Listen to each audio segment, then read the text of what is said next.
이미 석 달 전부터 중국이 요소 수출 막는 거 아니냐는 우려가 나왔는데 그때도 정부는 문제없다, 중국과 소통하고 있다고 했습니다. 하지만 정부는 이번 사태와 관련해 중국으로부터 어떠한 사전 통보도 받지 못한 걸로 보입니다. 또 이번에 잘 넘어가더라도 앞으로가 문제입니다. 2년 전 그 대란을 겪고도 다양한 수입처를 구할 생각은 안 하고 오히려 중국에 더 많이 의존하고 있기 때문입니다. 이어서 정아람 기자가 짚어드립니다.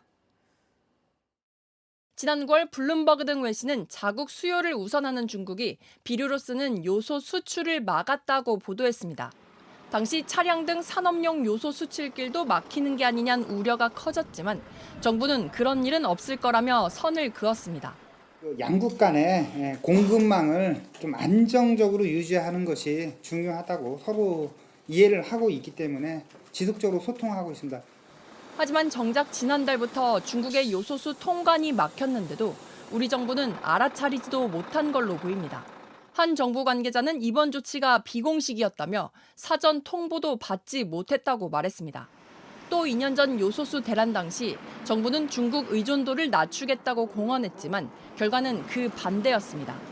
2년 전 전체 요소 수입액에서 71%를 차지하던 중국산 요소는 지난해 67%까지 떨어졌다가 올해 91%로 치솟았습니다.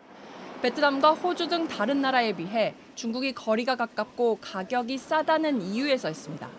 지금부터라도 수입선 다변화를 해야죠. 가격이 조금 더 비싸다고 하더라도 독점 시장에서 이게 과점 시장으로 넘어가는 거거든요. 근데 그거를 2년 동안 안 하고 그냥 뭉개고 있었다는 얘기거든요. 정부는 국내 3개월분 재고가 있어 우려할 만한 상황은 아니라면서도 중국 측에 계속 협조를 요청하고 있다고 밝혔습니다. JTBC 정아람입니다.